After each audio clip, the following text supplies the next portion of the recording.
I mean, a little disappointing to be honest with you, but not unexpected. I mean, the people we were going against, it's going to be hard to win some of those. So, I mean, essentially we got one senior in Beetle that we have to replace. You know, we're anticipating, you know, there might be another transfer or two. So, if we get one early, we said that was going to be good, and then we're going to continue to recruit a lot of guys late. Like the other thing people got to realize, we're going to add 3 guys to the mix next year in Quinterly, who's a McDonald's All-American, Rojas, who was first team JUCO All-American, and then Juwan Gary, who was playing really high-level basketball when he went down. So you add those 3 guys, you lose the one senior. You know, I think we'll be fine. We're building for the future. You know, the one kind of unknown is what happens with Kyra. We got some good options that were, you know, and that was hard too because nobody that we were recruiting really knew whether Kyra was going to be here or is he not going to be here. So we're going to have to recruit some kids throughout the course of the year that are going to sign late.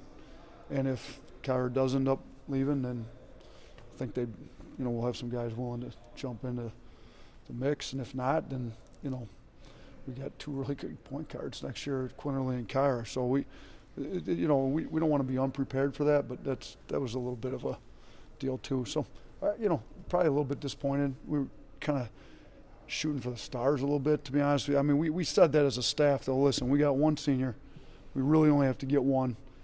Let's not settle for, you know, somebody that maybe we should get. Let's go after some guys that kind of turn the thing around. Let's kind of swing, and if we swing and miss, we'll still be all right. So we're going to end up with one.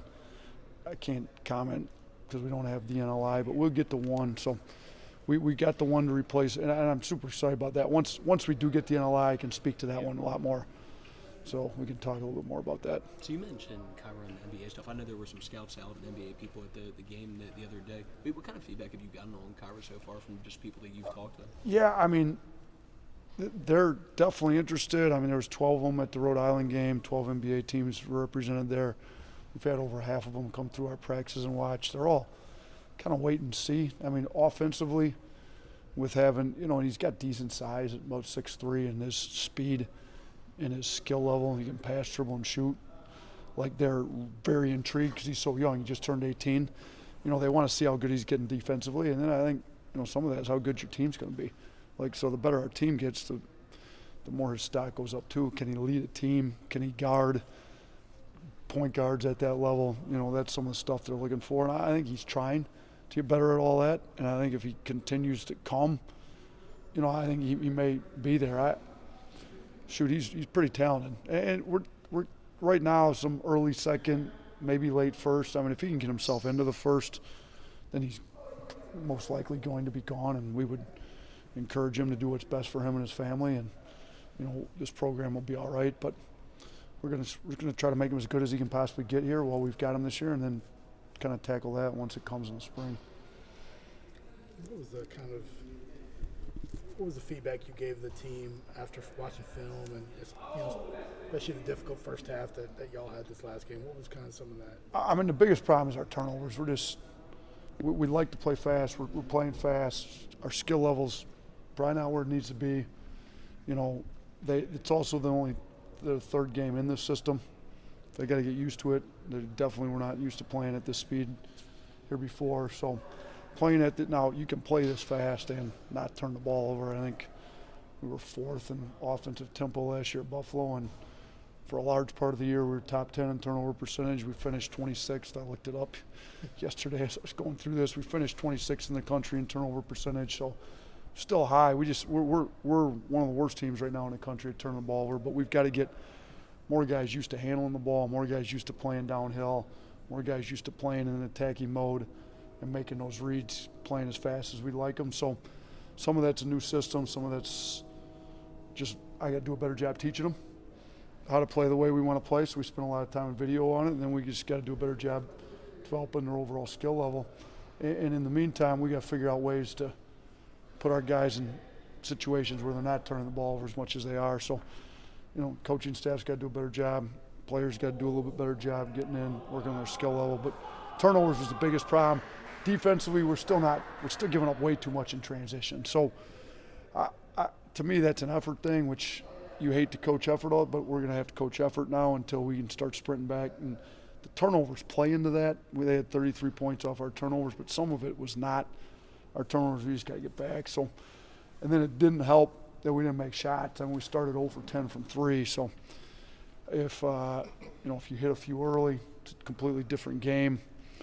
And then I didn't like the way that we handled adversity. I told them going into the game, it's our first road game, and I don't know if any other team in the SEC is going on a true road game to a mid-major or mid-plus. I don't know if that's happening. So we didn't put that schedule together. That was here before we got here. So, is this team ready for a true road game against one of the better A-10? I mean, that team's, I think, was picked 4th in the A-10. The A-10's supposed to be a 4-bid league. Like, that's supposed to be an NCAA tournament team. So for our 3rd game of the year to go on the road, I knew it was going to be tough. So we told them, like, we're going to hit some adversity. We're going to turn the ball over. We're going to miss some free throws. We're going to miss some layups.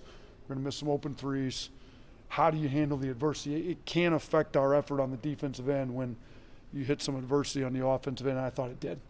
So I was a little disappointed with that. We kind of got after them in the second, at halftime about that.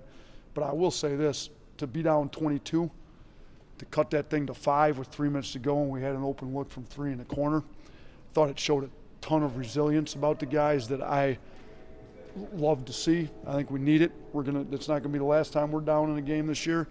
We just got to be able to fight back. And that's where we told them, too, if we would have had a little bit better answer to the adversity that we saw in the first half, it's not a 17-point halftime deficit. It's more like 7, 8, maybe even 10. Now when you fight back, now you can take a lead, and it's a different deal. From cutting it to 5 to taking a lead, it's a lot different. So there's a lot of stuff we got to clean up. But we'd like to be 3-0 right now. We're not. We didn't.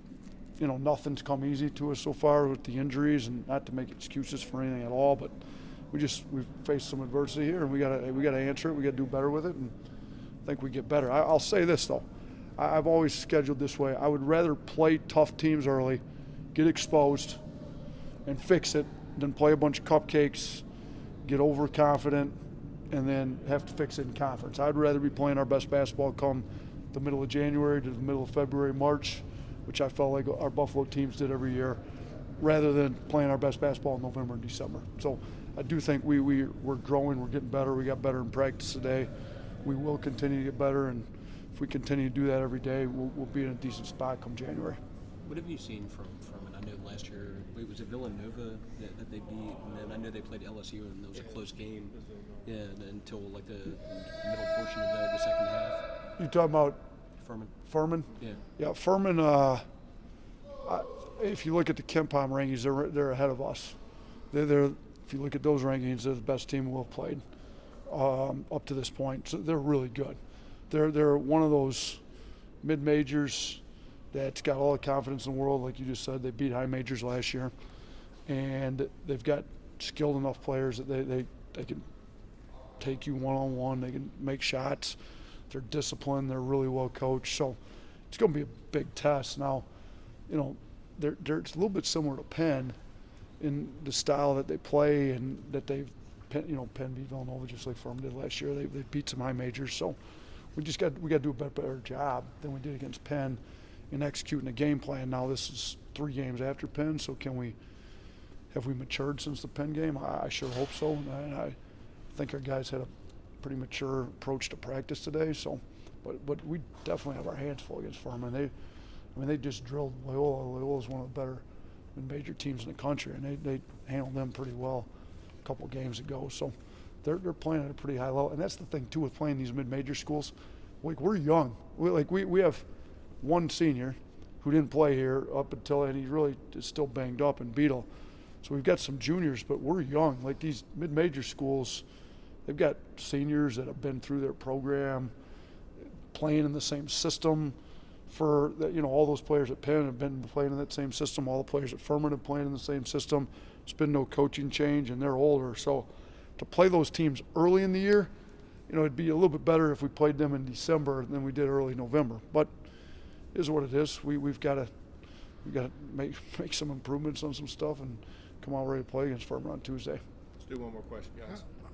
You mentioned kind of you taking a little bit of responsibility on teaching teaching a little bit more, coaching up effort, some of that kind of stuff. How are you? You're a competitive guy. You've had a lot of success at a lot of other places, high school and Buffalo. How are you handling some of this right now? What are you kind of learning about your own coaching style that you know? Yeah, I mean, I hate losing. We're not used to losing. We lost 4 times all last year, so to have lost twice already, yeah, it's like it doesn't sit well with me. You don't sleep well, but at the same time, you got to remind yourself, and I got pretty good assistants that remind you, like, it's new. Our first year at Buffalo, if you go back and look at those first, November, December, that didn't go well either. So sometimes putting a new system in takes a little bit longer for the guys to know it. I certainly don't want to walk in, blaming them. They're the ones on the floor, but we giving them a new system to run. They got to learn it. So I got to take as much ownership as I possibly can while holding them accountable for everything we can hold them accountable for. So the effort stuff, again, I'm not happy at all, and I let them know about that. Some of the turnovers, we just got to get used to playing this way.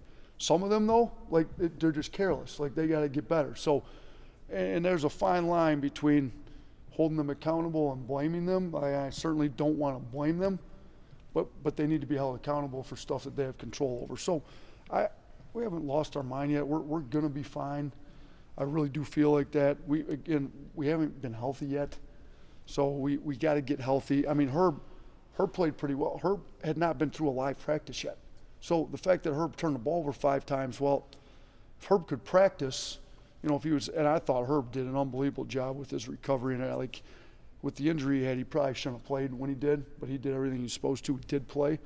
But at the same time, you couldn't practice him because he wasn't able to. So now it's a little rusty. He has 5 turnovers. Now we got, Beetle, I don't know if he'll be able to play Tuesday. So it's just battling some of that, getting in a new system, playing up-tempo, and we don't want to go away from what we want to do. We're going to play up-tempo. That's what we want to do. We just got to learn it. So if we can learn it and get wins, everybody be a little happier around here, but sometimes you got to take some lumps and got to have a little adversity in life, and how you handle adversity, I think, speaks a lot about your character, and I think our guys are doing a pretty good job of it. My guess is we'll come out ready to go on Tuesday. Thank you, Coach. Appreciate it.